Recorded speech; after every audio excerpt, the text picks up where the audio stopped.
And we are live. Good afternoon. No, wow, that's really bright. Good evening, good morning, good afternoon, whatever the case may be in this bright, wonderful world we live in. It is the Aloha Hour. I am your humble servant, Mike S. Miller, and with me once again, the steely-eyed Edwin White. Aloha. I hope everyone is doing absolutely fantastic this evening. As always, it is a pleasure and a privilege to join you this evening. I feel the same, my friend. I feel the same. So, what's going on, Edwin? Uh, well, I made sure to pick up a copy of the first book of the Game of Thrones series today, so I have that loaded up just in case. What Ooh. else?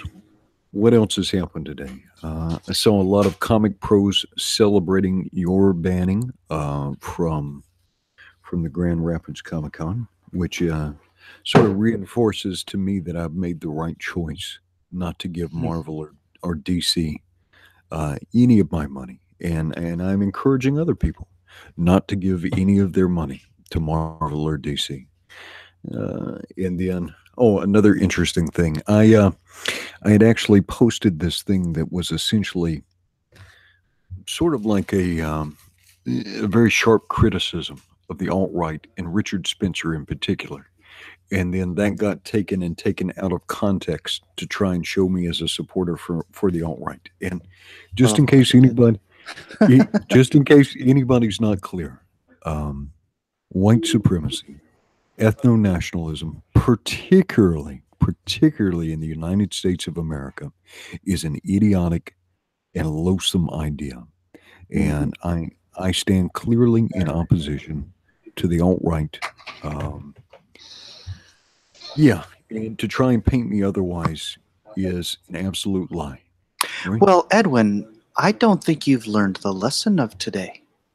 What was the lesson of today? Well, the lesson of today, Edwin, is that you can live your entire life from birth until your death as the least racist, um, couldn't care less about the color of another person's skin, treat every single person exactly the same, created in the image and likeness of God, Edwin. And if you make one flippant joke, you're clearly a racist.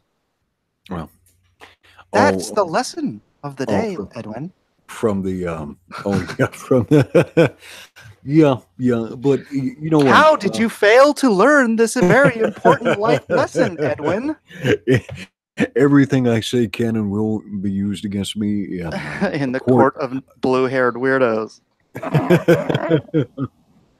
It's so funny though, and so I guess if Remphamus is opposing me, that means that she's supporting the alt right. And so, because I was making an argument against the alt right, and Remphamus is opposing me, so that must mean, by logical extension, Remphamus must be a supporter of the alt right, Richard Spencer and Vox Day, and that is a interesting take, Remphamus. I would not have expected that of you, but okay, there may be consequences for that. Yeah, it is very interesting. These people are, um, I'm tired of trying to defend this flippant joke.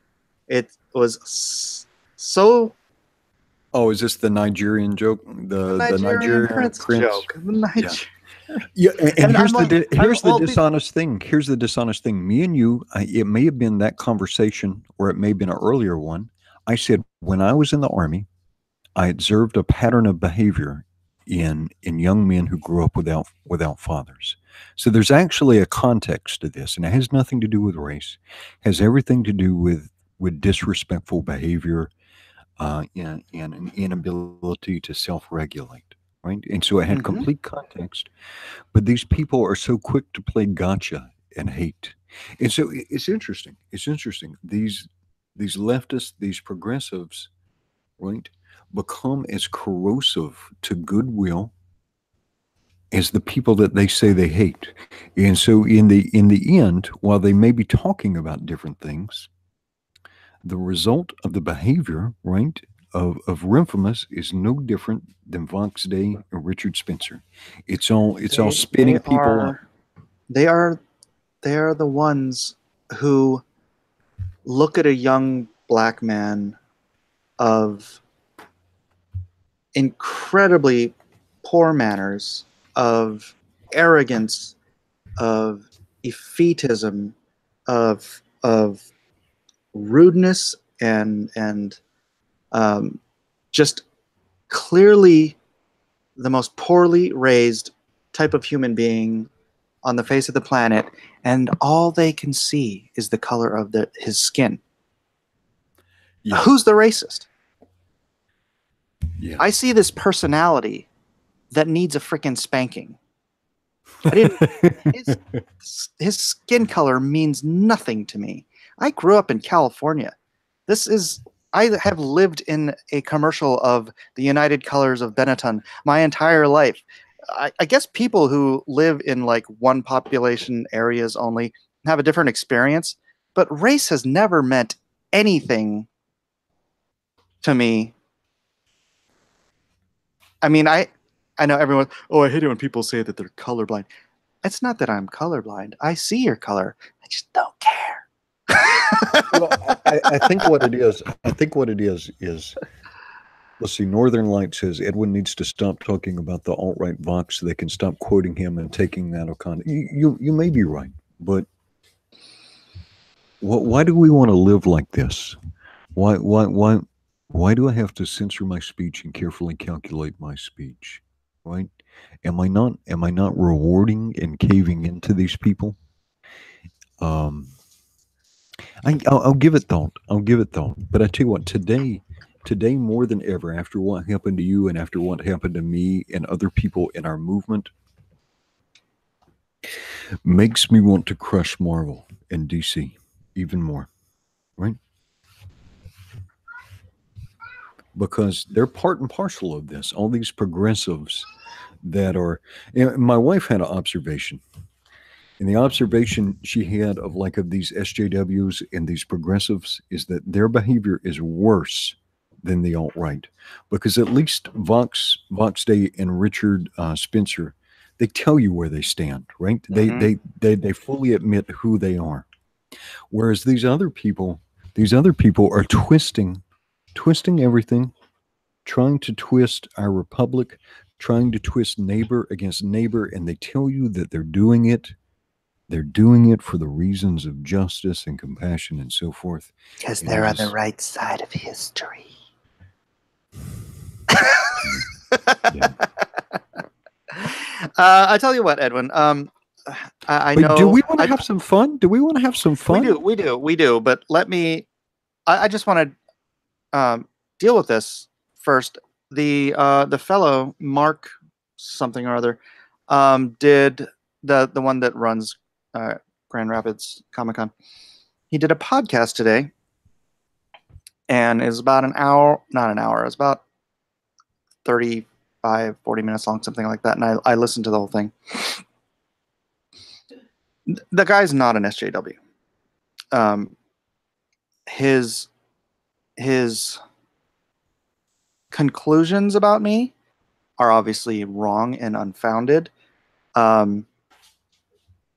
But he doesn't seem like a horrible person. I'm pretty sure he wasn't just playing CYA. I don't want people to make false assertions about the guy. It's on, I don't remember the name of the thing. It's some podcast, the Court of Nerds podcast, if you guys want to look it up and listen to it for yourself. But I will say that he gave an example of this other YouTuber person who he had heard some bad things about. And so he did due diligence for like 2 days, listened, researched. He said he spent about 16 hours total researching this other person because he didn't want to jump to a false conclusion about removing him from his show, right? Mm-hmm. Where was that due diligence? All he had to do was email me, call me, and say, "Hey, what did you mean by this? Did you mean something racist, sexist, misogynist, whatever it is he may have thought?" Because it seems like he is claiming to be a brother in Christ, although I never heard those words exactly come out of his mouth in this whole thing. He did quote scripture. He did say he worked for Christian music companies for a long time, blah, blah, blah, blah, blah. So I don't want to assume the worst of the man. He does seem like, from the podcast, he seems like a fair enough guy. But he wasn't, he reached the wrong conclusions with me. And I wrote down a bunch of stuff that he said, but I just don't want to, like, I don't want to harass him, and I don't want people to harass him. If you feel like you don't want to go, I mean, that's fine. If you were just going for me, and now you don't want to go because I'm not going to be there, that's fine. But I don't want to turn this into, I mean, dude, my entire Twitter feed all day long was filled with hundreds and hundreds, literally hundreds, probably thousands of tweets related to this. And yeah, I just want to be the better man here. Not saying that he's a bad man. It's hard. It's hard because we are obviously on opposite ends of this disagreement. But really, all the guy would have had to have done is call me up, because he's saying, "Oh, I'd be happy to have Mike back if what were his words? If I change some of my views." And he has to see some change. So that's all I'm going to quote for him. That somehow he's so convinced by my flippant joke about the Prince of Nigeria that I'm apparently I'm just a horrible human being. I can't take it seriously, but right. And I don't want everybody to jump down his throat. So you are all free to do whatever you want. I'm not your boss. I'm not your leader. I'm just some guy you watch on the YouTubes every night. So that's my piece on the issue. That's my part too. Is I'm fine. Don't do anything on my account that's going to cause grief to other people. So, Edwin, what do you think?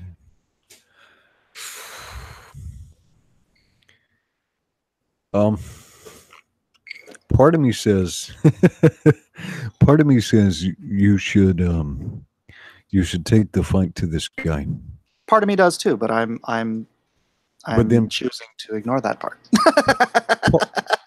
Part of me, but then the other part of me, you know, because I keep coming back to my faith, and I wonder sometimes as I'm contesting with these people, am I being a good representative of my faith?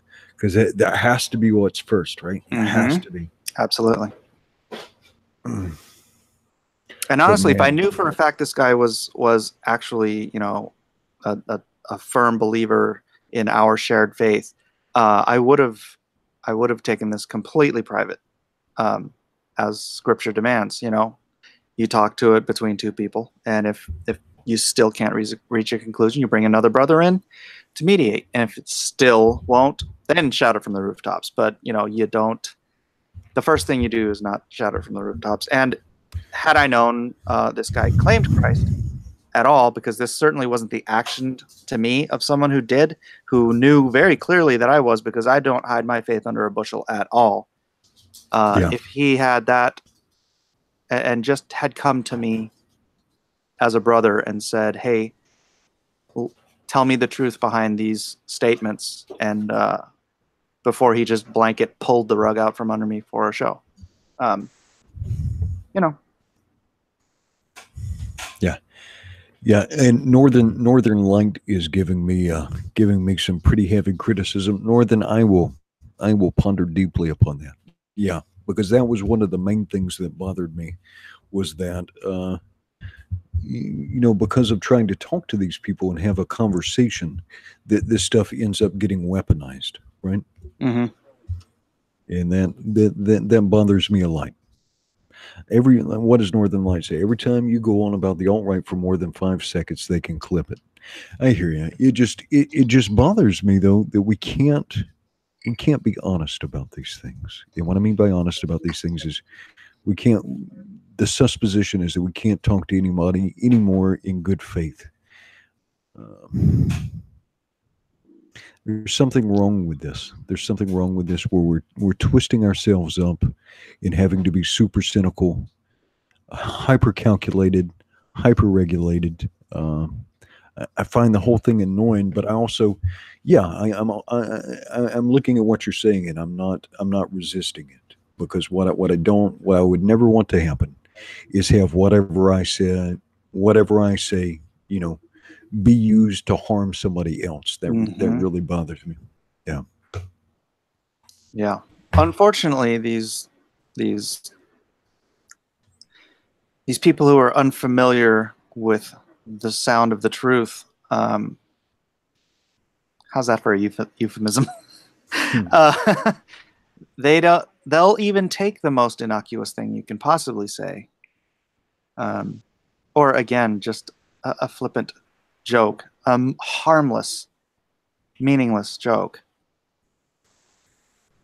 and they'll weaponize that. That's just their milieu. There is no there's no faith in them. There's no sense of truth or yeah. What is there's a word, I don't know, it escapes me. Ribbed TCAT for Canadian $10. It feels like war. I sure hope it doesn't come to that. I hope this helps with those 5 kids. Thanks. And so something I was telling to Umbrella earlier, I look at some of these people like Infamous, who are exploiting all this stuff. Honor. Sorry, they have no honor. Exploiting all this stuff, probably to build themselves up. Infamous is probably trying to follow the pattern that was kind of set out by Zoe Quinn or Anita Sarkeesian. So she wants to take this. I imagine, I don't really know her motivations. I just imagine that she's using this to propel her own platform. Right? It certainly does seem that way. And she's doing very well to that end. And then. When somebody gives me attention, though, one, I think celebrity or a lot of attention is kind of a ridiculous concept. The ridiculous concept to begin with. But if somebody's going to give me a platform and give me their attention, then it is a privilege and it's a responsibility to speak well and to listen to people. So Northern Light, I appreciate your advice and your observations. But piss off. No, just kidding. No, I'm just kidding. Is Ren F a trans? See, you can't ask that question because that means you're transphobic, even if you're seriously wondering, as I assume you are, because I was, and when I asked the question, a whole lot of people were also wondering as well. And it's not only her features; it is that she has that identifies as thing. I mean, I never understand why people who are obviously one thing or another feel the need to clarify. It's like, pretty sure I don't have to put I'm a male. Okay. In chat in the audience again, I am paying attention to you and I am listening to you. You're trans, Mike. I'm transatlantic, or is it trans-Pacific? I'm a transformer. I'm the artist. Nasser, stop crying on my chat. Go away. I've crushed little Nasser's circuits.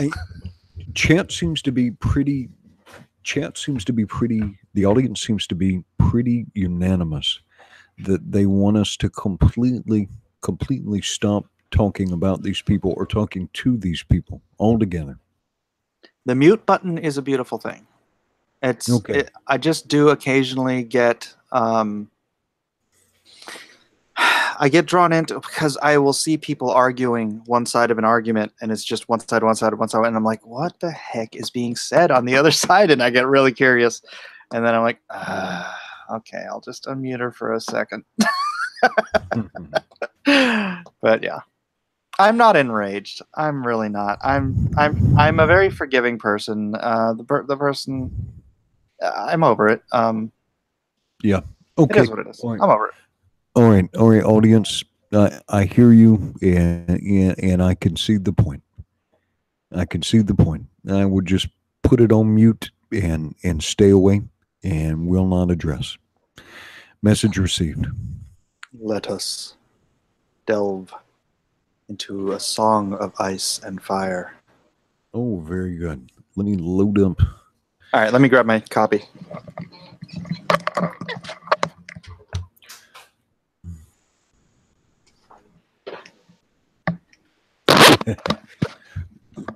So today I got myself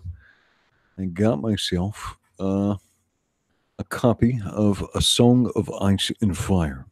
A Game of Thrones. Bum, Yeah. bum, bum. This was not my original copy. I lent my original copy to somebody else. Whew. Never lend your books out. That's and I had to buy another copy. I've got the screen covered up. Let me see again. Oh. So I had the previous printing to this. I actually don't like this printing. But it was the only one they had available at the time when I had to buy myself a new copy. So the Christian Lord of the Rings. No. This is not Christian. Lord of the Rings is Christian. And so I am working off the Pope Fire. I don't think you can ban somebody just for liking Raven. Wait, is it the three-eyed Raven? Team Joffrey. John. Malin, you want to come in? We can let Malin in here if he wants. Gosh, this book has gotten kind of beat up. So I've got the Kindle edition open. I'm inside the prologue. What do you think, audience? Are you ready to hear some hopefully enthusiastic reading of A Game of Thrones, A Song of Ice and Fire? As read by the Silver Fox himself. Where's Malin? All right, let me get Malin a linky. Right. A linky dink. Linky dink. I'll send that in while if you want to go ahead and start. Prologue. All right, here we go. We should start back, Jared urged, as the woods began to grow dark around them. The wildlings are dead. Do the dead frighten you? Sir Waymore Royce asked, with just a hint of a smile. Jared did not rise to the bait. He was an old man, past 50, and he had seen the lordlings come and go. Dead is dead, he said.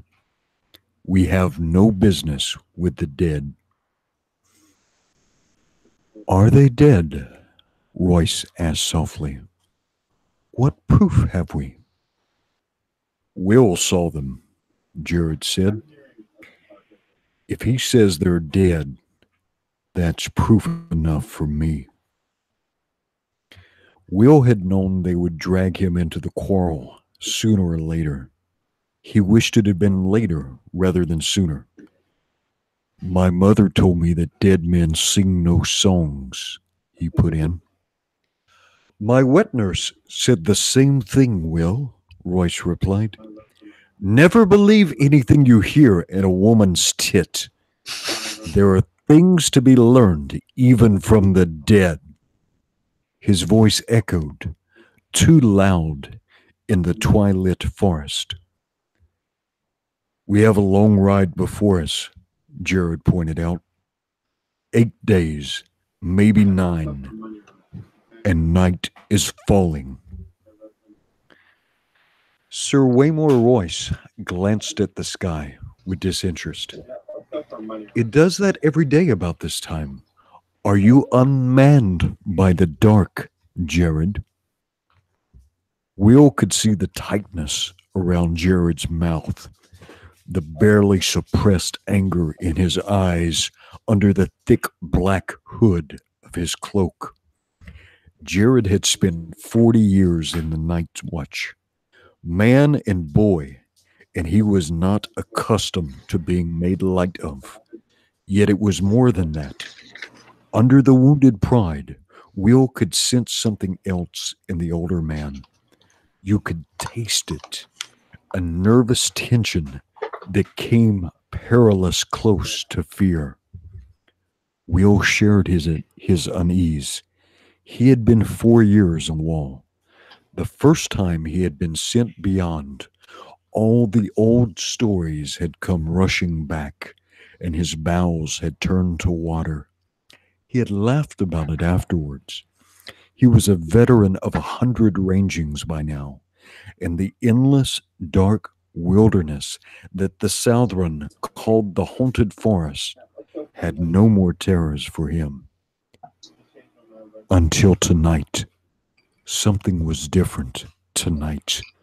There was an edge to this darkness that made his hackles rise. 9 days they had been riding, north and northwest, and then north again, farther and farther from the wall, hard on the track of a band of wildling raiders. Each day had been worse than the day that had come before it. Today was the worst of all. A cold wind was blowing out of the north, and it made the trees rustle like living things. All day, Will had felt as though something were watching him, something cold and implacable that loved him not. Jared had felt it too. Will wanted nothing so much as to ride hell-bent for the safety of the wall, but that was not a feeling to share with your commander, especially not a commander like this one. Sir Waymore Royce was the youngest son of an ancient house with too many heirs. He was a handsome youth of 18, gray-eyed and graceful and slender as a knife. Mounted on his huge black destrier, the knight towered above Will and Jared on their smaller garrons. He wore black leather boots, black woolen pants, black moleskin gloves, and a fine supple coat of gleaming black ringmail over layers of black oil and boiled leather. Sir Waymore had been a sworn brother of the Night's Watch for less than half a year, but no one could say he had not prepared for his vocation, at least insofar as his wardrobe was concerned. His cloak was his crowning glory, sable, thick and black and soft as sin. Bet he killed them all himself, he did. Jared told the barracks over wine. Twisted their little heads off, our mighty warrior. They all shared the laugh. It's hard to take orders from a man when you laughed at in your cups. Will reflected as he sat shivering atop his garron. Jared must have felt the same. Mormont said we should track them, and we did, Jared said. They're dead. They shan't trouble us no more. There's hard riding before us. I don't like this weather. If it snows, we could be a fortnight getting back. and snow's the best we can hope for. Ever seen an ice storm, my lord? Interesting so far. It's, Well, I mean, he just paints with words. I freaking just reading it a little, it just makes me want to read the whole series.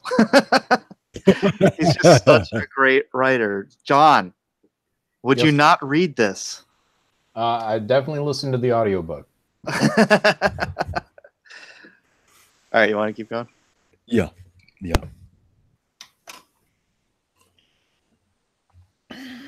All right, I'm gonna back up one paragraph just so it all ties together. All right. Mormont said, as we should track them, and we did. Jared said, they're dead. They shan't trouble us no more. There's hard riding before us. I don't like this weather. If it snows, we could be a fortnight getting back, and snow's the best we can hope for. Ever seen an ice storm, my lord? The lordling seemed not to hear him. He studied the deepening twilight in that half-bored, half-distracted way he had. Will had ridden with the night long enough to understand that it was best not to interrupt him when he looked like that. Tell me again what you saw, Will. All the details. Leave nothing out. Will had been a hunter before he joined the Night's Watch. Well, a poacher in truth. Mallister freeriders had caught him red-handed in the Mallister's own woods, skinning one of the Mallister's own bucks, and it had been a choice of putting on the black or losing a hand. No one could move through the woods as silent as Will. Sorry about that. Kindle's acting up. No one could move through the woods as silent as Will, and it had not taken the Black brothers long to discover his talent. The camp was 2 miles further on, over that ridge, hard beside a stream, Will said. I got close as I dared. There's 8 of them, men and women both. No children I could see. They put up a lean-to against the rock. The snow was pretty well covered it now, but I could still make it out. No fire burning, but the fire pit was plain as day. No one moving. I watched it a long time. No living man ever lay so still. Did you see any blood? Well, no, Will admitted. Did you see any weapons? Some swords, a few bows. One man had an axe, heavy-looking, double-bladed, a cruel piece of iron. It was on the ground beside him, right by his hand. Did you make note of the position of the bodies? Will shrugged. A couple are sitting up against the rock, most of them on the ground, fallen like. Or sleeping, Royce suggested. Fallen, Will insisted. There's one woman up in Ironwood, half hidden the branches, a 4 eyes. He smiled thinly. I took care she never saw me. When I got closer, I saw that she wasn't moving neither. Despite himself, he shivered. You have a chill, Royce asked. Some, Will muttered. The wind, my lord. The young knight turned back to his grizzled man-at-arms.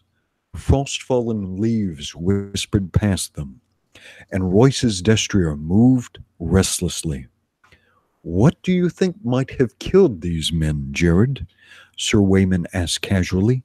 He adjusted the drape of his long sable coat. It was the cold, Jared said, with iron certainty. I saw men freeze last winter, and the one before when I was half a boy.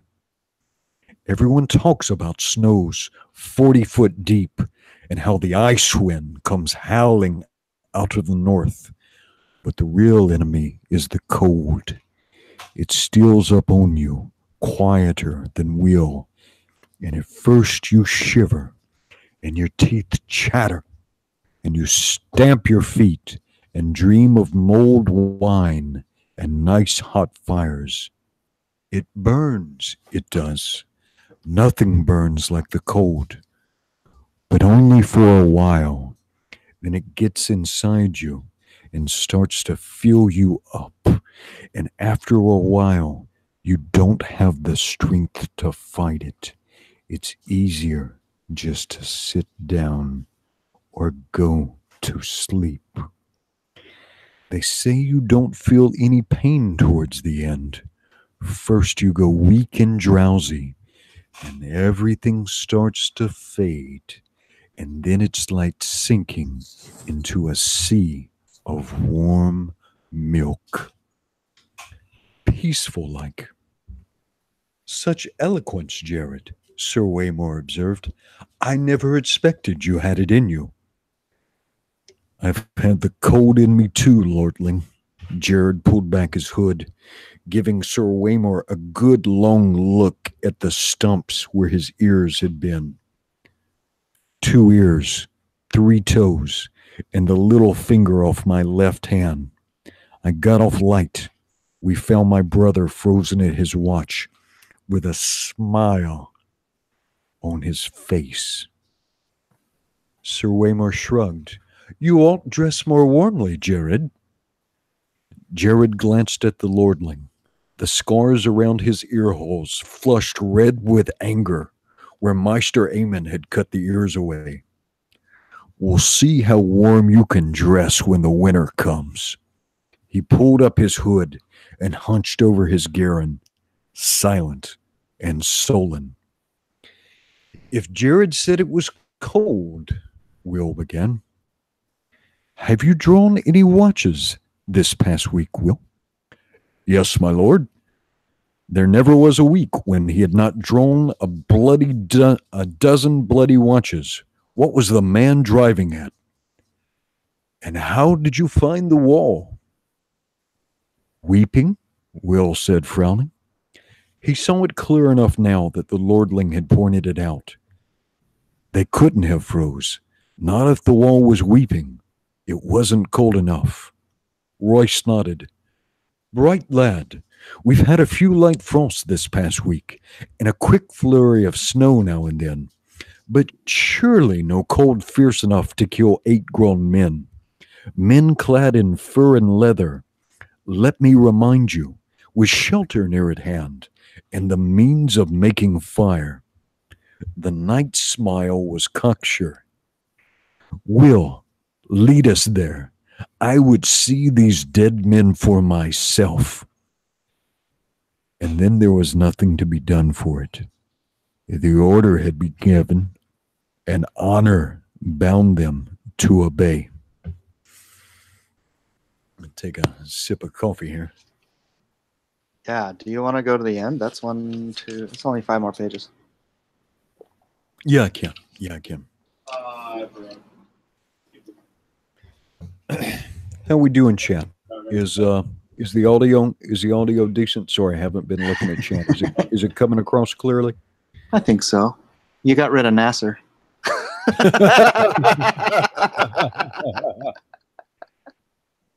All right. Will went in front. Yeah, I was gonna comment. He's like, you're putting me to sleep. I'm like, yeah, this is what good writing is.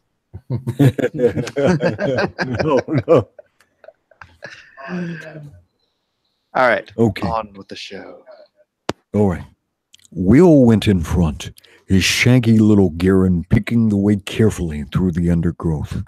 Light snow had fallen the night before, and there were stones and roots and hidden sinks lying just under its crust, waiting for the careless and the unwary. Sir Waymore Royce came next, his great black destrier snorting impatiently. The lore horse was the wrong mount for ranging, but try and tell that to the lordling. Jared brought up the rear. The old man-at-arms muttered to himself as he rode.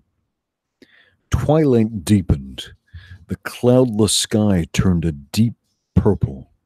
the color of an old bruise, then faded to black. The stars began to come out. A half moon rose. Will was grateful for the light. "We can make better pace than this, surely," Royce said when the moon was full risen. "Not with this horse," Will said. Fear had made him insolent. "Perhaps my lord would care to take the lead." Sir Waymer Royce did not deign to reply. Somewhere off in the wood, a wolf howled.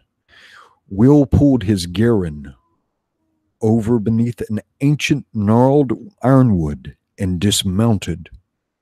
"Why are you stopping?" Sir Waymer asked. "Best go the rest of the way on foot, my lord. Just over that ridge." Royce paused a moment, staring off into the distance, his face reflective. A cold wind whispered through the trees.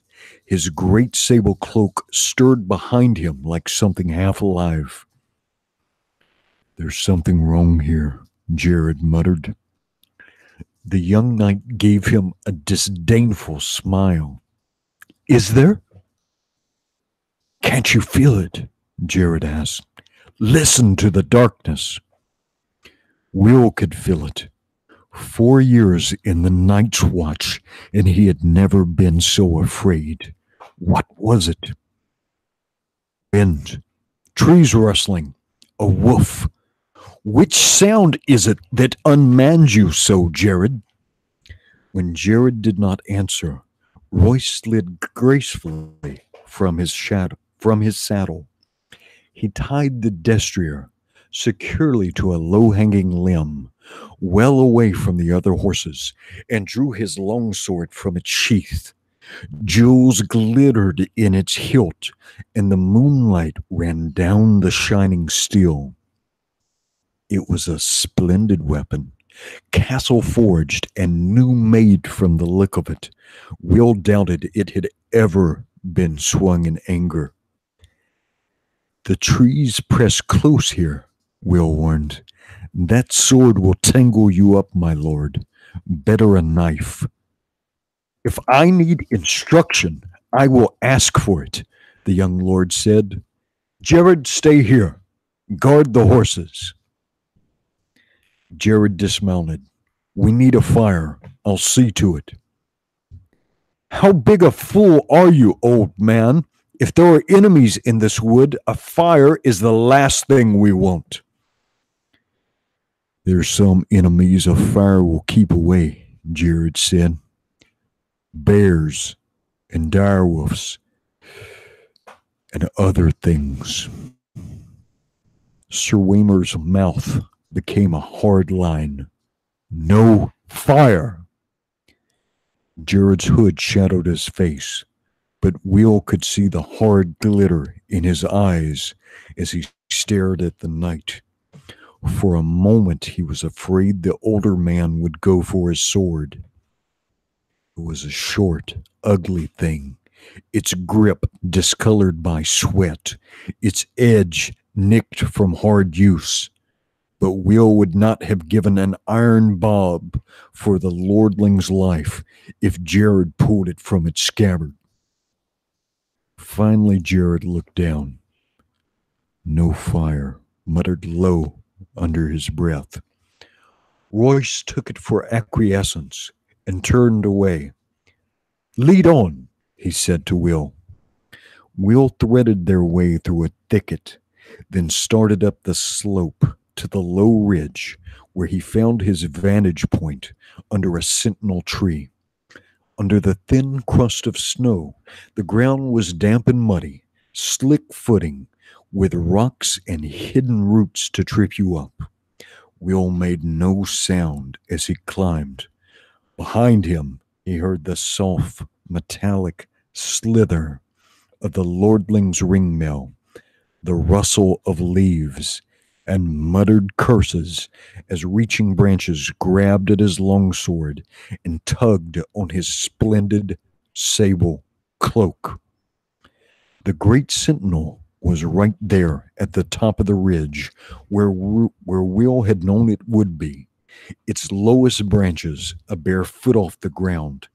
Will slid in underneath, flat on his belly in the snow and the mud, and looked down on the empty clearing below. His heart stopped in his chest. For a moment, he dared not breathe. Moonlight shone down on the clearing, the ashes of the fire pit, the snow-covered lean-to, the great rock, the little half-frozen stream. Everything was just as it had been a few hours ago. They were gone. All the bodies were gone. "Gods!" he heard behind him. A sword slashed at a branch as Sir Waymore Royce gained the ridge.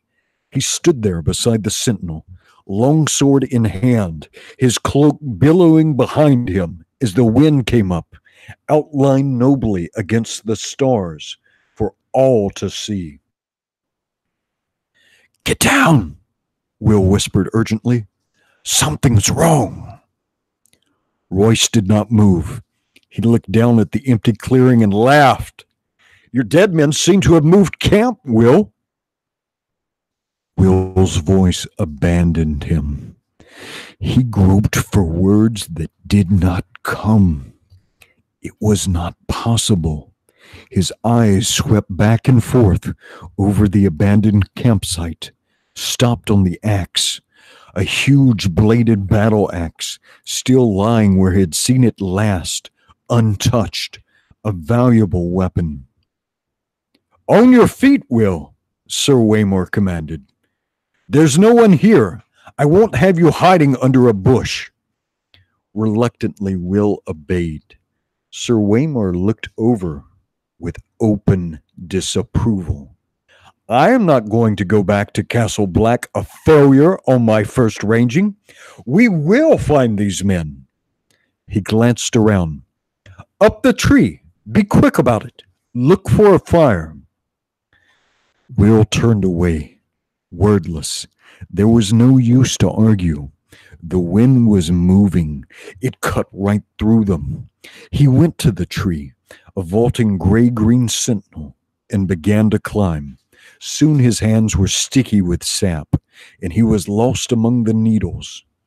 Fear filled his gut like a meal he could not digest. He whispered a prayer to the nameless gods of the wood and slipped his dirk free of its sheath. He put it between his teeth to keep both hands free for climbing. The taste of cold iron in his mouth gave him comfort. Down below, the lordling called out suddenly, "Who goes there?" Will heard uncertainty in the challenge. He stopped climbing. He listened. He watched. The woods gave answer. The rustle of leaves, the icy rush of the stream, a distant hoot of a snow owl. The others made no sound. Will saw movement from the corner of his eye. Pale shapes gliding through the woods. He turned his head, glimpsed a white shadow in the darkness. Then it was gone. Branches stirred gently in the wind, scratching at one another with wooden fingers. Will opened his mouth to call down a warning, and the words seemed to freeze in his throat. Perhaps he was wrong. Perhaps it had only been a bird, a reflection on the snow, some trick of the moonlight. What had he seen after all? "Will, where are you?" Sir Waymore called up. "Can you see anything?" He was turning in a slow circle, suddenly wary, his sword in his hand. He must have felt them as Will felt them. There was nothing to see. "Answer me! Why is it so cold?" It was cold. Shivering, Will clung more tightly to his perch. His face pressed hard against the trunk of the sentinel. He could feel the sweet, sticky sap on his cheek. A shadow emerged from the dark of the wood. It stood in front of Royce.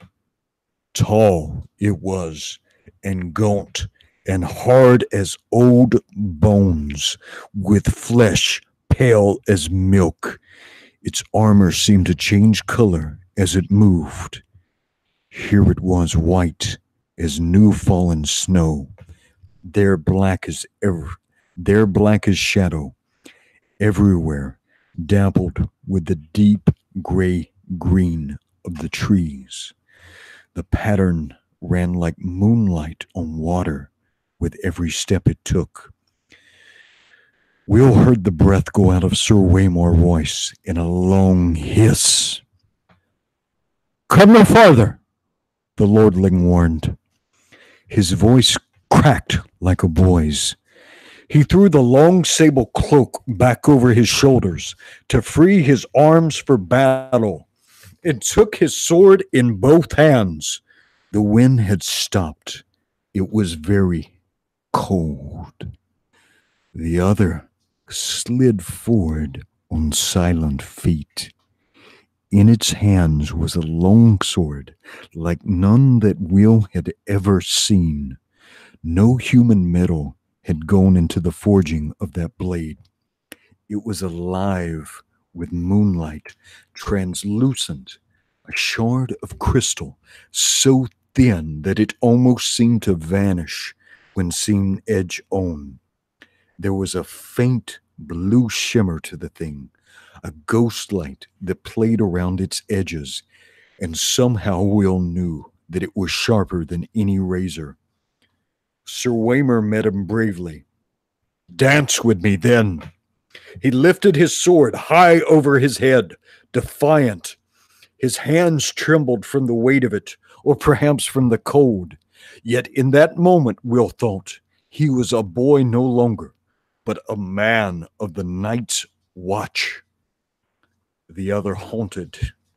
Will saw its eyes, blue, deeper and bluer than any human eyes, a blue that burned like ice.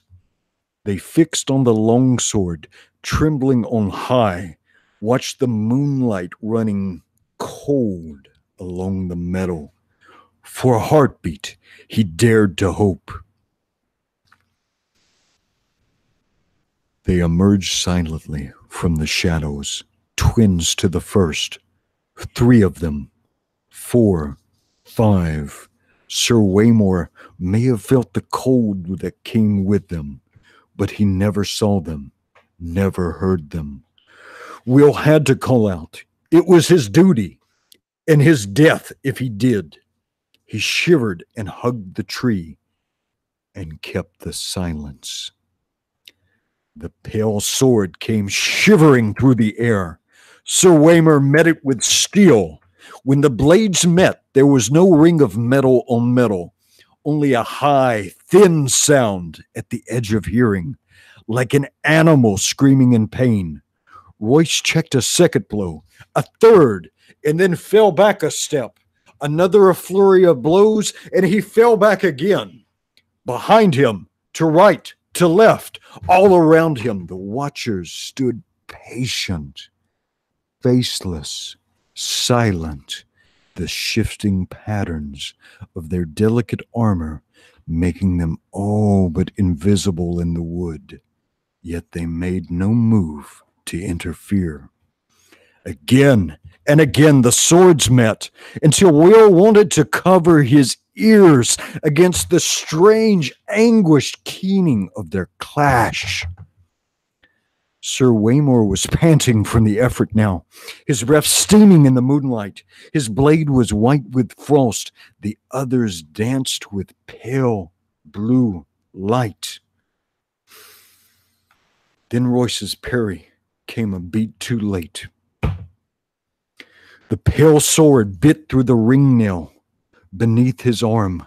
The young lord cried out in pain. Blood welled beneath the rings.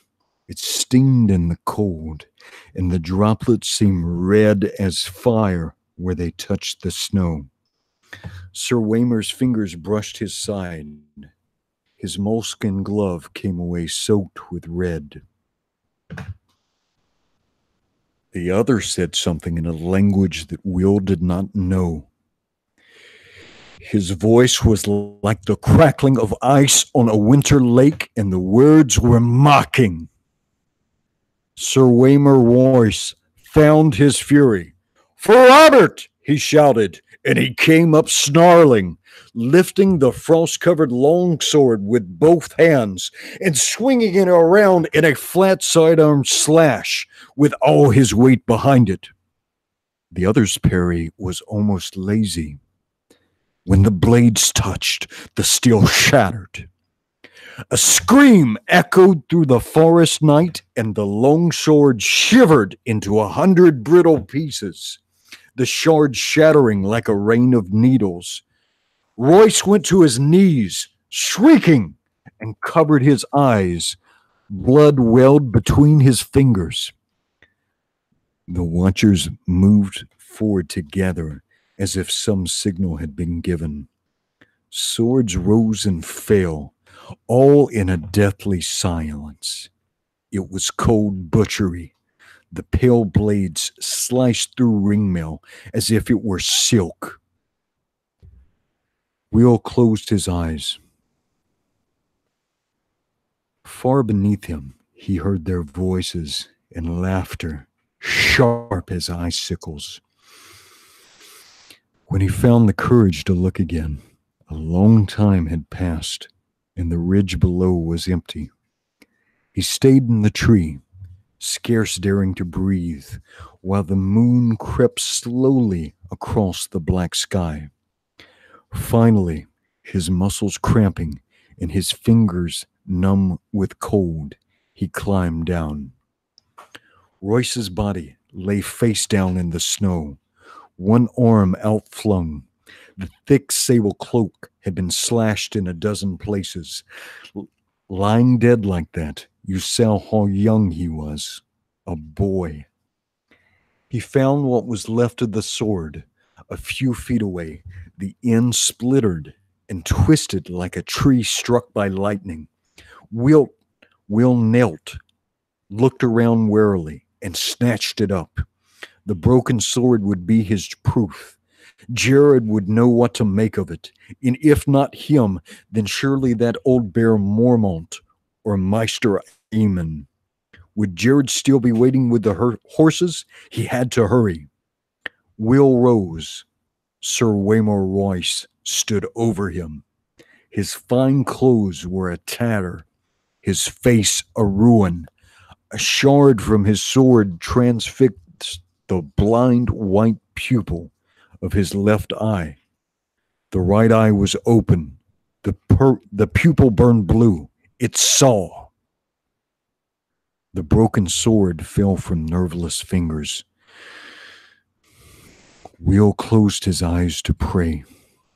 Long, elegant hands brushed his cheek, then tightened around his throat. They were gloved in the finest moleskin and sticky with blood, yet the touch was icy cold. And that is the prologue of A Game of Thrones, A Song of Ice and Fire. Now I want to read the whole book again, Edwin. It's pretty good, man. Right? I've never read that before. He's such a fantastic writer. It kills me. I mean, I wish he would write faster, but then would you get this? You know? I mean, we can't all write, 400 books a year like Nasser. He just needs the right motivation. A man behind him with a sword at his back. Right, Martin, right. A couple archers, maybe a crossbow. He'll get it done. Threaten his dog. Yeah, some people are saying you could make a killing doing book readings Edwin? Maybe. It's fun. I'm an enthusiastic amateur, and it's fun sharing with all our friends here. Well, hey, look at how many people listen to the other amateurs on YouTube reading Game of Thrones. Mm. What did you say that one had? 300,000 views? Something like that, I think. Right? You could put these up one chapter at a time. Oh, well, maybe we'll do some more later if it fits in. What do you think, audience? Would you like us to periodically go over some Game of Thrones on the Aloha Hour? James S for $9.99. That was great. Thank you, Edwin. Thank you, James. And someone else threw $5 at us during the super chat, but didn't say anything. Where is it? Where is it? Hold on. Come on, you potato. Work with me here. Ben West, $5. Just chipping a tip in, I suppose. Chipping a tip in. Though when we get to sections they have women's voices, you may have to do the women's voices. Oh, thanks. Or we can see who we can recruit maybe to do some voices. Right. Well, I mean, there's definitely parts of this book that would be suitable for the Aloha Hour. Yeah, we might have to figure out those sections. Yeah, but it is. I mean, it would. It's not. I don't think it's something we could do on the Aloha Hour, because it takes up a lot of time and it takes away from like actual discussion and stuff. But maybe if we're doing something separate, or I mean, you could do it on your own channel, Edwin. I'm sure people would freaking flock to listening to it. Since you're going to start doing some GOT, some Game of Thrones content, I just wanted to help. Yeah, no, it was great. Why don't you just have Edwin do content for your channel and have it uploaded as a extra video? Oh, well, I mean, then that's taking away from him. Well, if it does well, you can toss him a little scratch. Yeah, that's true. That's true. We'll figure it out. How was your first video? I didn't have a chance to watch your first Game of Thrones video. Oh, it was good. I just showed the latest cover. I just got a cover in from the colorist today. Showed that, and then I went and read through an article, and kind of interjected my own, bits of this and that and whatnot. I think it went pretty well. It has a ton of comments. I don't even know how many it's up to. It was like over 50 last time I checked. Oh, wow. So yeah, people seem to dig it. So with the stuff that you've drawn for the Game of Thrones graphic novels, did you draw anything from that prologue part or from the first book, or where did you come in? No. So this leads into Jared actually being executed. Spoilers. Jared is executed, or it's Garrett. I think it's Garrett. Whatever. Jared, he gets executed for deserting the Night's Watch because he ran from the others, and he ran so far away, and you can't desert the Night's Watch. And so is that different in the TV show? No, in the TV show, do you remember when Ned executes that guy at the beginning of the show? Yeah, that's Will. That's him. No, Will dies. Jared's the one who gets away. Comes south of the wall and he says, "I've seen them. I've seen the others." And they're like, "Yeah, you're nuts. Chop."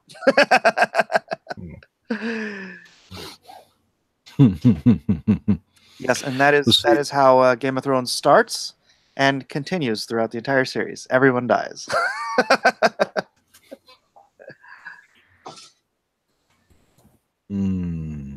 Yeah. No, he's except Joffrey. Yeah. It's the long con. Joffrey's coming back. Joffrey's not really dead. Is that what you're saying? Exactly. It's all a fake. It was a poison that simulates death, and once everyone thinks he's gone, he's going to wait it out. He's a thinker. Yeah, he always struck me as a very intellectual sort. Yep. He had to do what he had to do to survive. He was a young All right, person put into a very powerful position. He wasn't ready for it. So he may have overcompensated. Much like Britney Spears. Britney Spears wouldn't be his jester. Oh wow. Yeah, the power difference is severe. It looks like Ethan is having a telethon for Mark Probst on his show. Mark Probst. I don't know him. Who is Mark Probst? That name sounds familiar. He's losing his home. Oh wow. Edwin is talking about it right now. So yeah. We've got the link in the chat if you guys if you guys want to go find out what that's about. I guess we have been at this for over an hour if you guys want to cut it short. Yeah, but see, that's what I'm saying. If we're yeah, it takes some time. Team Joffrey does not give ground. Are you talking to somebody in the chat, or are you just blurting that out? I'm saying we don't give ground to other channels on TV. Oh, I see. Stand your ground, Joffrey. I wonder, does the actor who plays Joffrey in Game of Thrones, did he do anything after that, or I wonder if he's burnt out on acting after? Yeah, he went back in time and became Caligula. Actor? No. What are you talking about? He's the real Joffrey. Dude, hold on a second. I'll see if I can find it real quick. You're gonna trip out. But talk amongst yourselves. Yeah, and so somebody was asking what Game of Thrones has to do with Grand Rapids Comic-Con. If you don't know, Mike Miller has done a substantial amount of art for the Game of Thrones graphic novels, okay, and comic books. Yeah, so wow, Game of Thrones and Injustice. Mike has worked on some big titles in his day. And so we just wanted to have a little fun tonight after some of the nonsense today and this week. It is good to have some fun and talk about some stuff that doesn't have anything to do with non-fictional weirdos. Sometimes it's good to get away from some of the politics, some of the real world fights, and look at somebody else's fictional fights. Here it is. All right, let me get this up on. Open with a herring. Come on, open. Hey, comment. Rhaegar Targaryen says Joffrey was a great villain. Stop hating. Villain? Hero. A hero of the realm, huh? All right, here, hold on. You kept everyone in line. Yeah. You mean firing line? Firing lines, food lines. Yeah. All right, everybody trip out on this.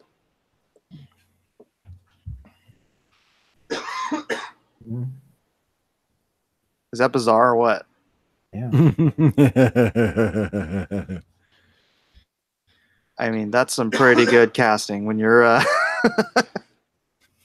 that kid could have played Caligula. Yeah. You might still. Yeah, there you go. If that's accurate, then Caligula had a very small upper head. Upper head? Oh, well, I think the other kid's hair might be a little poofy. That? I don't know. Need to shave now. He's got the poofy head, poofy hair. Yeah, but I saw that. I'm like, man, that kid. So I made this little meme. Interesting. Yep. Give him like 10 more years. He might do it. Yeah. Geez, have you ever seen that movie? No. Caligula? Yeah, I don't think so. Yeah, I wouldn't watch it again, but you might be Ooh, interested in it. in that case, I think I'll have to watch it. It's Malcolm McDowell Mm. as Caligula, and are you familiar with who Caligula is in history? Yeah, yeah. Yeah. Well, he plays Caligula very well. The It is NC-17 by today's standards. Yes. Oh, okay. And there is some. Ray Through just says it's porn. Trying to get me in trouble, Mike Miller. Yeah, Caligula may have had more in common with Jamie Lannister than he did with Joffrey. What?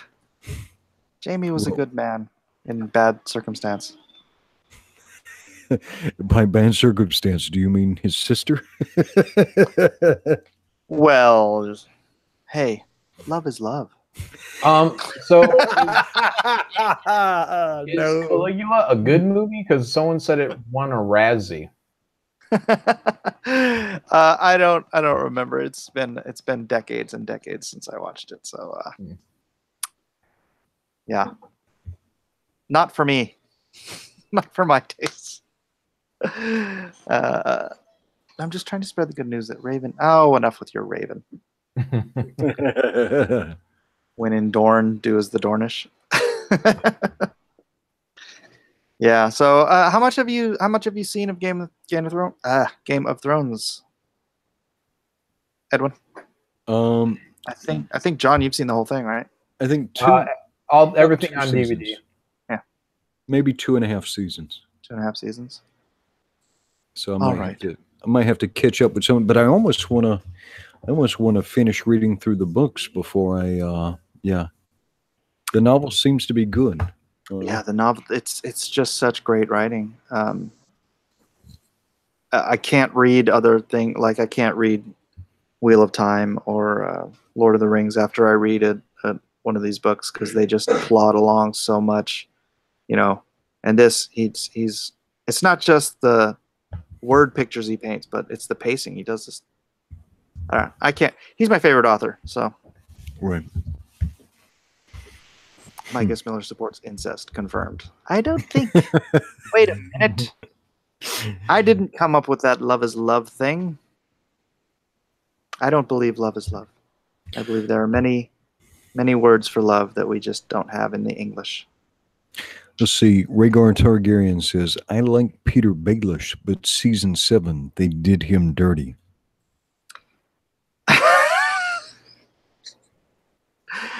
No spoilers for Edwin. No spoilers for Edwin. Edwin hasn't seen it yet. Yeah, I'm trying to remember when we left off. I think you should go episode by episode, and that would be something we could do. And because I can sit here and watch the DVDs, and then we can go over and we can talk about them. And Edwin can go along for the ride, not be rushed through. Yeah. Again, not really. Maybe some other. I don't want to do that as an Aloha hour thing, though. Oh no! Oh, whatever. Well, I'm going to be spending all my time on this computer. Yeah, the Aloha hour is really chill. Yeah. Mm-hmm. It is chill. Oh, did Martin also write the wild card books? Did he? I Who? like the wild card books. Did George Martin also write the wild card? Of the wild he cards. He edited them. Actually, Oh, I did a okay. cover for one of them. I think I read the first 2 of the wild card books. Man, that's got to be like 25 years yeah, ago. that was the 80s. That was mid 80s, I think. Yeah. But yeah, I think he wrote some of them and then he edited. But he is the editor on those books, and they're still going. They're still going today. Really? Yeah. Well, what are they up to? Like episode 30 or issue 30? Oh gosh, I don't know. I mean, it's novel by novel. It's not like I don't think it was really serialized, was it? I actually have some Wild Cards art. I don't know if it's on my thing. George hired me to draw some Wild Cards art to put up on the Wild Cards website.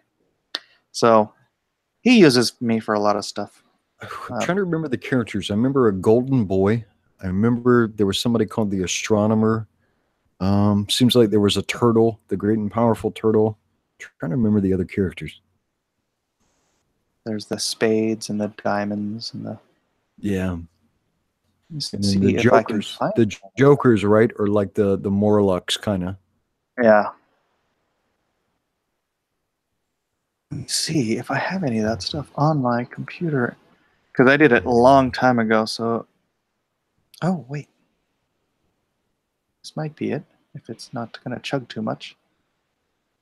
Come on now. Stop chugging. How you, Okay. This is a different. I think this is a cover. But they used for a digital release of one of the latest Wild Cards books. Let me screen share.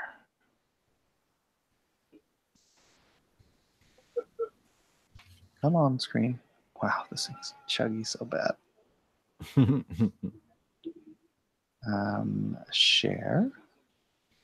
Let's see. They're saying that I logged it on my screen. volume number 27 is coming out next year. That's what I was thinking, that they had made quite a bit of them. Wow.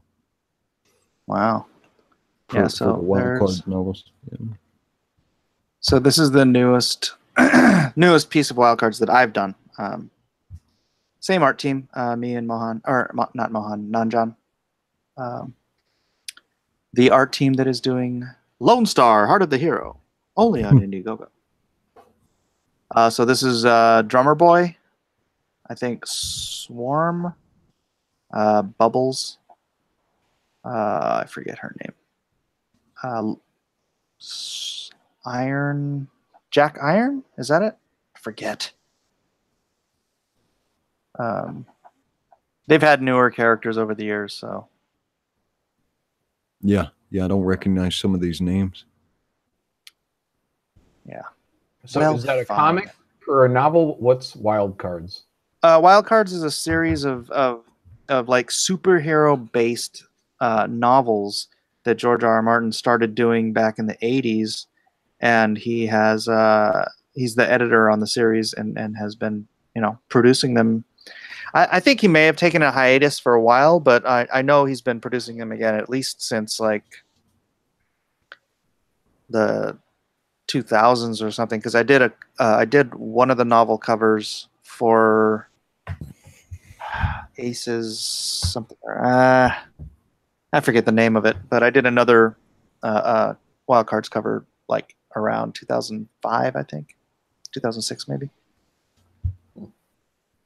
Did you draw any Lone Star today? I started to, but no. I did. How many pages? Oh, you know what? I could show you. You want me to load this up? You could see that. I still have 7 pages to go. I've been dealing with taxes and fun stuff like that. So let's see. Let me close this. Let me grab desktop. So y'all can see. Oops, my latest nuclear family piece. La la. Control. Open with. Hey, remember my brother promised to send me that computer? Damn you, Miller. Okay. I got some new promo, or not promo, but the pages from the artist too. But I don't know. Today seemed like so crazy that I didn't want to get them lost in the shuffle of all this Comic-Con garbage. All right, let me click it back here, and you guys can all get a sneak peek at the nuclear family. It's a promo piece I'm doing. So.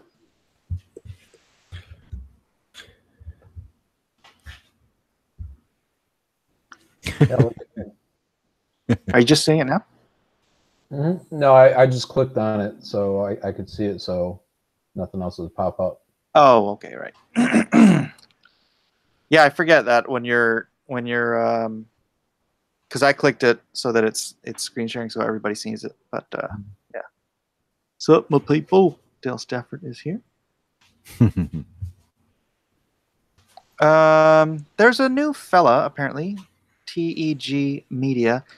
I see a lot of things on the internet, and it seems to be a lot of people complaining about there being too much diversity in comics. So if it's something else, let me know. Apparently, he wants to know what Comicsgate is all about, because how'd you find your way here, Media? This looks to be a live stream about Game of Thrones and comics. Well, they're usually about comics in one sense or another. So, Edwin, would you like to do the honors and explain Comicsgate to our new friend? Yeah, and bear in mind, all right. So bear in mind that everybody has a slightly different opinion of what Comicsgate is. For me, it's a consumer-based movement, right? And so consumers have looked at how legacy characters were handled, changes that were made to storylines, right? And what they were told when they talked about stuff. As far as Comicsgate and diversity, that's probably actually about the furthest thing from the truth. If you look at the things actually being made by the Comicsgate creators, we actually have like diverse stories, diverse characters, all sorts of genres within the comic books. So that's probably actually the opposite of what it was. I think a lot of people were just upset by a lot of things that were done. Like for me, and again, everybody comes at this from a slightly different position. So like I was kind of a Marvel fan, and what I observed with Marvel is they took and they changed the characters in such a way that they no longer felt like the existing versions of the characters, right? They made Captain America a Nazi. They had Spider-Man make a deal with the devil. They replaced Iron Man. They did all these things that broke connections. Now, we understand why they did some of it, because they wanted to be more inclusive, right? They wanted people, this was the stated reason, is that they wanted people to feel represented, right? To feel included, and to give more people a chance to find comics accessible. I think the way they went about it, though, and the way they talked to fans really alienated a lot of people and made people very unhappy. And then when people talked to them about it, they either got ignored or called racist and bigots. Now, along the way, a lot of comic creators got treated kind of very poorly. Like the gentleman who's using the Joffrey icon in our chat. The gentleman who's using the Joffrey icon in our chat was not renewed. And part of the reason he was not renewed, that's John Malin. And he was, John, The you were Joffrey on. icon. Yeah. John, what books were you on at Marvel? Because I don't want to shortchange you. I was on Thunderbolts and Cable in my last stint with Marvel. Yeah. And John drew some gorgeous looking Cable books, but John's politics weren't quite right. And the funny thing is he was a one-time Obama voter, and I don't even know who you voted for the second go round, but his politics weren't quite right. They didn't like his opinions, and so he wasn't renewed. And on his way out the door, they were kind of nasty to him. They were quite nasty to him, and we've seen this kind of repeated over and over again. So essentially, Comicsgate is a consumer-based movement. Consumer-based movement is consumers who have looked at what's been said to consumers, the changes that were made to comics, and they've said, you know what, this isn't acceptable to us. You can't call us racist, bigots, and Nazis. You can't keep saying these horrible things to people and then also get our money, right? So in 2017, a lot of stuff kind of started coalescing around a guy named Richard C. Meyer, right? Diversity in comics. Now, people tend to react to him. people tend to either kind of like his stuff or hate his stuff. Most people don't tend to have a neutral reaction to him. And a lot of the media attention gets placed on like Richard C. Meyer, gets placed on EBS, and gets placed on some of these other creators. But the attention should really always go back to the consumers. Now, starting what about 4 months ago? When did Jawbreakers start? Oh, Is April. it 5 months already? 4 or 5 months, yeah. Okay. So, starting about 5 months ago, Richard C. Meyer launched the Jawbreakers comic book. Now, John Malin here is the artist for that. Brett Smith is the colorist. Am I leaving anybody out? And I guess maybe the letterer and Richard C. Meyer. Kelsey Shannon helped on a satellite book for it, and a Final Fight guy. Okay. All right. So Jawbreakers got released. Did fantastically. Now, after Jawbreakers got released, Ethan Van Sciver also launched a crowdfunded comic called Cyberfrog. Not long after that, Mitch Breitweiser launched a comic book, and then all these other creators started launching comic books. A lot of first-time and second-time creators, right? There's a website called IndieCron, and it lists, man, I'm not even sure what it's up to. It might be even up to like 30 different comic books. So there's a lot of people doing their very first comic book, and a lot of people who are just kind of have had enough of the stuff that's coming from Marvel and DC, have kind of flocked to these independent creators who are engaging with fans, talking to them, and kind of creating like this group together. It's kind of a online daily Comic-Con where you get to interact with your hopefully your favorite comic book creators. yeah, as well as other just people in our community. I mean, we're all about trying to build something better than what Marvel and to a small extent DC are doing to our beloved industry.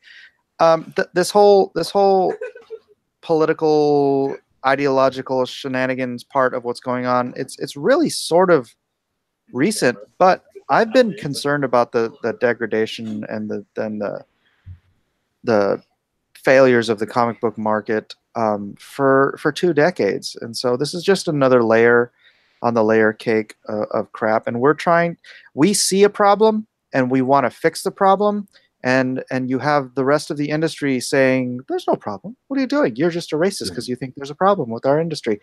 But we're living in a time where we just had about 12 to 15 years of non-stop media attention to our greatest comic book icons, a time that should have propelled us into another golden age of comic books.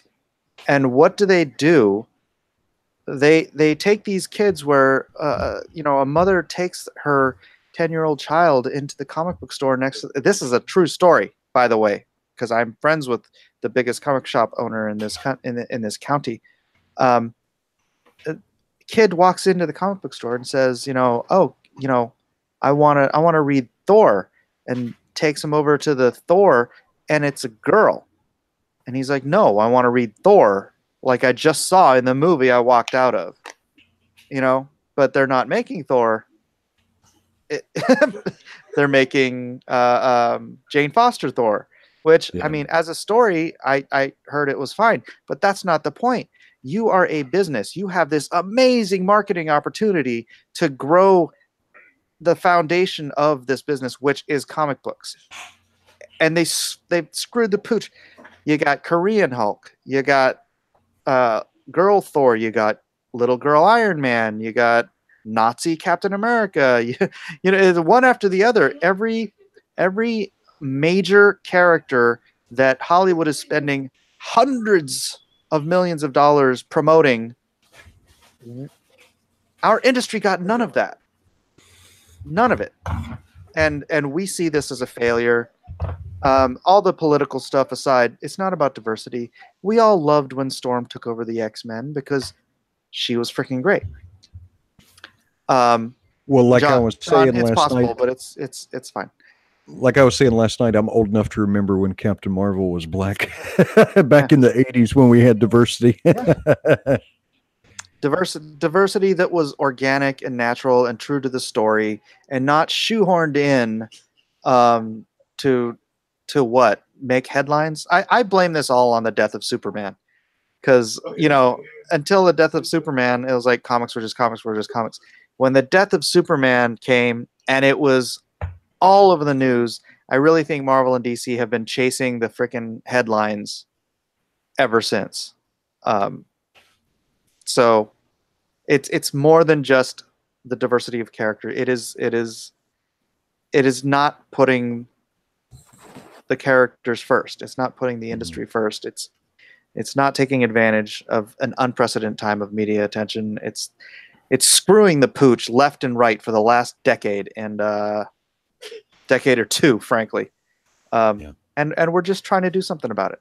So, but hey, T3G Media, if you enjoy comics as they are, God bless you. I would imagine that Marvel and DC aren't particularly going anywhere. They're probably going to contract some because a lot of people, and it seems to be increasing every day, are walking away from these comics and either not buying any comics at all, or buying back issues, or walking towards some of these new titles. Right? Mike Miller here is drawing a comic book called Lone Star: Heart of the Hero. And it's pretty good. I've read the script. It's pretty good. It is solid entertainment. It is a neat take. It is a neat take on the story of the super soldier, and takes it a little bit further than that with some cool little twist. And so, if you like Marvel and DC, who am I to tell you what to enjoy or what not to enjoy? Like what you like, love what you love. But we're creating this space here that gives people a different alternative, right? And allows consumers to connect directly with fans with no middleman. And they can see these things being made. They can learn about the comic making process. Just last night, we had a drawing competition. And man, let's see, who did we have? We had you, Mike Miller. We had John Malin. We Art T. had Bear. Art T. Bear. We had Gary Shipman. We had Keenan White. Elliot We had Fernandez. Elliot Fernandez and Andrew Huerta. Did I leave anybody out who drew a Captain Marvel last night? Oh, Mitch Breitweiser. Yeah. And so we had a world-class draw-off last night. Yeah, it was an unprecedented. This show is an unprecedented weekly event of professional comic book artists coming here for basically your amusement and our camaraderie. So it's like you get to come in here and look down upon us like we're in an operating theater of a comic book studio, and we're all just sitting here drawing, and you guys are the fans up in the bleachers, just up there, and you can, your chats can be read, you can send super chats, you can talk amongst yourselves. It's a unique and I think fantastic opportunity for us as creators and for the fans to experience something that I don't think has ever been done before in the history of our medium. Yeah, and so again, if you like the traditional, if you want to, well, traditional, is it really traditional anymore? If you like the large corporate comics, Marvel's still there, DC's still there, and you can go get that stuff. It's right there. But for people who want to experience something new and sometimes even get some input over stuff, which is kind of cool, and seeing stuff get made, they can come in and engage with a lot of these creators like Ethan Van Sciver, Mike Miller, Mitch Breitweiser, John Malin, Brett Smith. Who am I leaving out? Art T. Bear. Art T. Bear. Legendary Art T. Bear. Kelsey Shannon. Oh, Kelsey Shannon. I love Kelsey Shannon. That is such a good dude. Mm-hmm. That is such a good dude. But the cool thing is, like, there's right now in our audience, there are people connecting. There's somebody in our audience who is probably going to connect with somebody else in our audience. They're going to get together and they're going to make a comic book. And we're seeing it happen like every week now. It's amazing. Yep. So media, are you here just to argue, or were you sincerely asking questions? He could not have been paying attention to anything Edwin was saying at the rate that he was engaging everybody in chat. Yeah. But that's fine, because there are other Yeah. people who may come in here with the same questions. And what we want people to see is the true face of Comicsgate, of what we are trying to do, and not the lies and the misperceptions that are being spread by Not Famous and all of her truthless. But it's okay, T through G media. I mean, you know, whoever wants to enjoy this space can enjoy this space. Yeah. And that's fine. You're free to come and go at your leisure. Yeah. I find you to be insincere, TG3. I wonder if it means teg. Teg? Is it teg? What's the 3 backwards? That's 3. My wife's observation, Mrs. Boyette, says that Comicsgate nurtures talent and big comics or corporate comics gatekeeps talent. There might be some. That is a truth. But from my perspective, and John, I think you'll probably back me up, and you know, it's just something that bears repeating. Corporate comics, as you phrase it, Edwin, it's cookie cutter comics. I've worked in this industry for 26 years as a professional artist, and there are very few books, very few series in all that time that I would want to read twice, because these series, because of the very process that they're under, and I don't know, maybe it's the leadership, but whatever it is, very few series are given the care and the compassion and the love that it requires to create a great piece of work. They are very much just put on a schedule. They find people to fill the schedule. They're very rarely inspired. They are very rarely fantastic. And having passion is not rewarded. And having passion is not rewarded. So what we are doing here, I mean, you'll see it in a lot of independent comics. So it's not like we're unique in the independent comics field. But many of us are long-standing professionals from Marvel and DC who are now finding a venue wherein we can take the time and patience required to do our very best work to deliver to the fans through their support, through the Indiegogo process, through their encouragement, through the YouTube channels, and through social media. It's really a fantastic way to produce these works with love and care that you just don't see very much in assembly line cookie cutter corporate comics nowadays. T3G, I disagree with you. It's not hard to be passionate working for characters that you spent your entire life caring about. It's only difficult when passion is not rewarded in a corporation. So if a corporation was receptive to your passion, then yeah, you can make miracles happen at a corporation. And when they are not receptive, then they fall apart. Yeah, and it's like, I mean, I'm not saying that they never produce anything good. I'm saying that there is that assembly line mentality of these are the 40 books we have to get done this month. Find somebody to fill each slot, and it's not always necessarily, you know, find the best person to fill the slot. It's not always that you're going to find great writers. Sometimes it's just you find somebody who can squirt out 30 pages a month.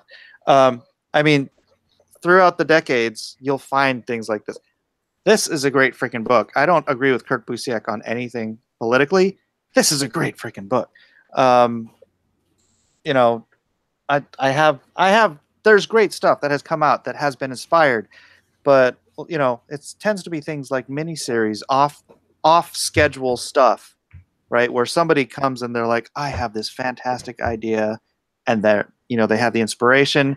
They give the creators, the artists, the time to work on them. But most of Marvel and DC comics do not run like that, and I freaking know it because I've been doing it for 26 years. So that's my point. Again, T3G Media, who says you want to make iPhones, you have to listen to Tim Cook. You want to work your own you want to make your own unique device and pave the way for technology. Start your own business. I don't know what part of Comicsgate you don't understand, but this is 100% what we've done. So thank you for your advice. Maybe we could have used it a year and a half ago, but we already figured it out. Yeah, I mean, I'm coming up on $90,000 for my comic book, so yeah, I'm golden, babe. DJD Show, $2. This is for Ed Story, Game of Thrones content. GJ Mike, good job, Mike. Good job. Oh, this is for Ed Story. I guess because you don't get a lot of letters. Mr. Miller, I have got an early morning, so I'm going to have to sign out, brother. Hey, let's wrap it up anyways. It's past midnight here too. So, John, before we boom out, why don't you shout out your info? Yeah, if you're not T3G, you can find me at John Malin on Twitter. You can find me on YouTube, also under John Malin, and you can support, and T3G can also support my Indiegogo Graveyard Shift, which is just past $70,000. Right on. And for me, I am Mike Miller. This is Blacklist Universe, my channel. I am the artist for 5 years on the worldwide best-selling digital comic Injustice: Gods Among Us and Injustice 2. I am the artist regularly on the Game of Thrones Clash of Kings comic book covers. Worked closely with George R.R. Martin for the better part of this entire century so far. And I am doing my own book called Lone Star, Heart of the Hero, available at lonestarcomic.com on Indiegogo. If you want to check it out, check out those pages. If you like what you see, please support it. We are creating original content and starting a whole new universe. And I showed you, this is the next project, the Nuclear Family. Please do subscribe, hit the like bell before you leave, hit that flag, or the bell, flag. Don't flag the video. Don't flag the video. Edwin, talk us out. All right. And we deal with contentious people. And sometimes a lot of us probably like to fight more than we should. So we always have the opportunity. We always have the opportunity to fight against something we don't like, or work together to make something that we love. And as much as possible, we should choose to come together and help make and support something we love. With that, as I say every night, the world is not a fair place. It is a hard place. People get caught up in their own stuff, can become selfish, cold, and callous. And so I will entreat with each of you to love your neighbor as yourself, to show the people around you as much kindness, compassion, and charity as you can, so that wherever you are, the world is made better by your presence. Until we meet again, I wish you good night and aloha. Aloha, everybody. Lone Star Squadron, you're dismissed. Say goodnight, John. Good night.